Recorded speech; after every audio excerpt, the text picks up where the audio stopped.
బావా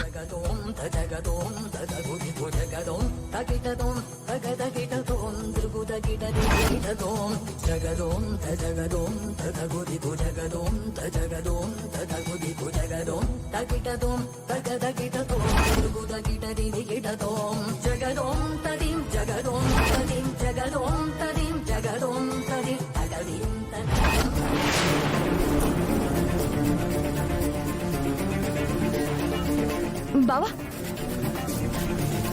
ఒకసారి అటు చూడు, ఏదో ఒక ఫోన్ ఉంది.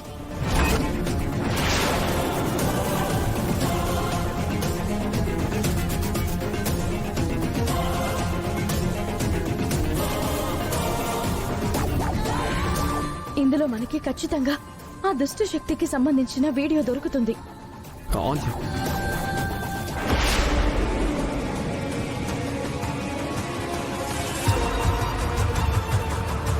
ఓపెన్ కావడం లేదేంటి బావా?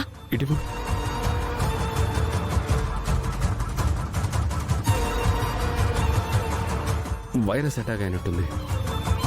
సిటీలో మొబైల్ షాపులో చూపించి ఇందులో ఏం డేటా ఉందో చూద్దాం. బయలుదేరదాం పద.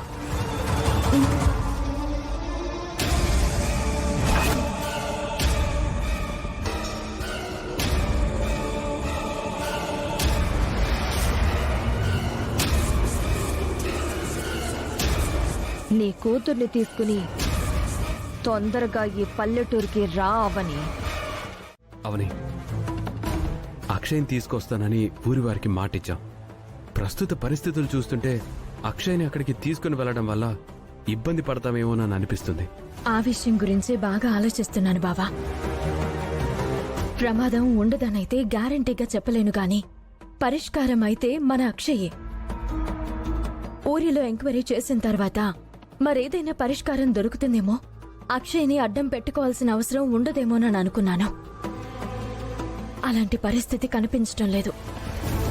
దుష్టశక్తి ఊరిని ఆక్రమించుకుంది, మొత్తం తన కంట్రోల్లోకి తెచ్చుకుంది.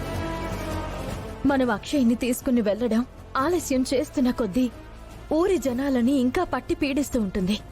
అందుకే ముక్కు పుడకను అక్షయ్ను తీసుకుని వెళ్ళక తప్పదు. అక్షయ్ది అమ్మవారి అంశ. ఓ కారణంతోనే ఈ భూమి మీదకి వచ్చింది. దైవాంశ సంభూతురాలైనా అలాంటి బిడ్డకి జన్మనివ్వడం మన అదృష్టం. ఊరిని కాపాడే బాధ్యత అత్తయ్య తర్వాత అక్షయ్య తీసుకోవాలని రాసినట్టుంది. అందుకే అమ్మవారు ఊరి సమస్యకు పరిష్కారాన్ని అక్షయ రూపంలో చూపిస్తుంది. అమ్మవారి కాపుదల అక్షయ మీద ఎల్లప్పుడూ ఉంటుంది కాబట్టి మనం ధైర్యంగా తీసుకుని వెళ్దాం. పూజలను చేయిద్దాం. అంతా మంచి జరుగుతుందని నమ్ముతున్నాను. పల్లెటూరులో జరిగిన విషయాలన్నీ చెప్పారు, అర్థమయ్యాయి. కానీ వేద విషయం ఏం చేద్దాం? వేదాకి నాకు మధ్య ఎన్ని గొడవలున్నా మనస్పర్ధలున్నా తను ఆకస్మికంగా కనిపించకుండా పోవడం నాకు చాలా కంగారుగా ఉందమ్మా. అక్షయ్ని తీసుకుని పల్లెటూరుకి బయలుదేరతాం మావయ్య. అంతకు మించి చేయగలిగిందేం లేదు.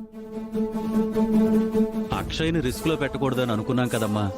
ఒకసారి పోరాటానికి దిగిన తర్వాత ఇంకా ఆలోచించకూడదు. ముందుకు అడుగు వేయాల్సిందే. అత్తయ్య గురించి రిస్క్ చేయక తప్పదు.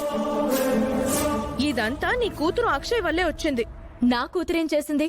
అత్తయ్య ఇలాంటి జాతకం కలగడం వల్లనే మా అందరికీ ఇలాంటి సమస్యలొస్తున్నాయి. అవునవును, తప్పిపోయిన కూతురు ఆనాడు అట్నుంచి అటో ఎటో గటో వెళ్ళిపోకుండా తిరిగి అందరి ముందుకు వచ్చింది. అందర్నీ అల్లకల్లోలం చేస్తుంది. మామూలుగా ఇచ్చిందా రీఎంట్రీ? డ్యూయల్ రోల్ తో ఇచ్చింది. అర్చన అంట, అక్షయ అంట. నన్ను అడిగితే ఆ అక్షయ్ మనందర్నీ ఇబ్బంది పెట్టడానికి రాకుండా పైకి పోయి ఉంటే బాగుండేది. ఏమన్నావే?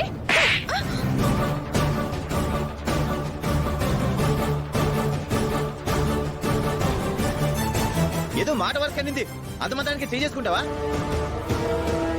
అదే మాట నువ్వంటే నీ మీద నేను చేయి చేసుకోవాల్సి వస్తుంది. అన్నని పట్టుకుని ఏంట్రా ఆ మాటలు? నా కూతురు గురించి తప్పుగా మాట్లాడితే ఊరుకునేదే లేదక్క. ఇంతకు ముందు వేరు, ఇప్పుడు వేరు. ఇంతకు ముందు నీ కూతురు గురించి నువ్వు కూడా తప్పుగా మాట్లాడడం వలన ఇప్పుడు వీళ్ళ నోళ్లు ఇష్టం వచ్చినట్టు మాట్లాడుతున్నాయి. నా కూతురి వలన మీ బతుకులు బజారున పడినట్టు మాట్లాడడానికి నీకు నోరెలా వస్తుంది అడ్డగాడిదా? ఏయ్ మోయ్! నా కూతురికి వేదాలు తెలుసు, 100 మందికి వచనాలు చెప్తుంది. నా కూతురికి వైద్యం తెలుసు, పాము కాటేసిన వారిని కూడా బ్రతికించగలదు. నా కూతురికి సాయం తెలుసు, ఆపదలో ఉన్న వారిని ఆదుకుంటుంది. నా బిడ్డ వలన అందరికీ మేలే జరిగింది కానీ కీడు ఎన్నడూ జరగలేదు. మాట జారే ముందు జాగ్రత్త. ఇంకోసారి పిచ్చి పిచ్చిగా మాట్లాడవంటే నాలుక చీరేస్తాను. అక్షయ్ను పల్లెటూరికి పంపించడం వలన ఎలాంటి పరిణామాలు ఎదురవుతాయో అని భయంగా ఉందమ్మా.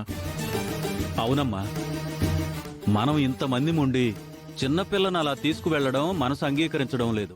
అక్షయ్కి ఏదైనా ప్రమాదం జరుగుతుందో లేదో తెలియాలంటే తాళపత్రాలలో ఏం రాసిందో చదివించాలి. అయితే అక్షయ్తో చదివిద్దాం. అక్షయ్ గుడికెళ్ళినట్టుంది. వచ్చిన తర్వాత చదివిద్దాం. వద్దు,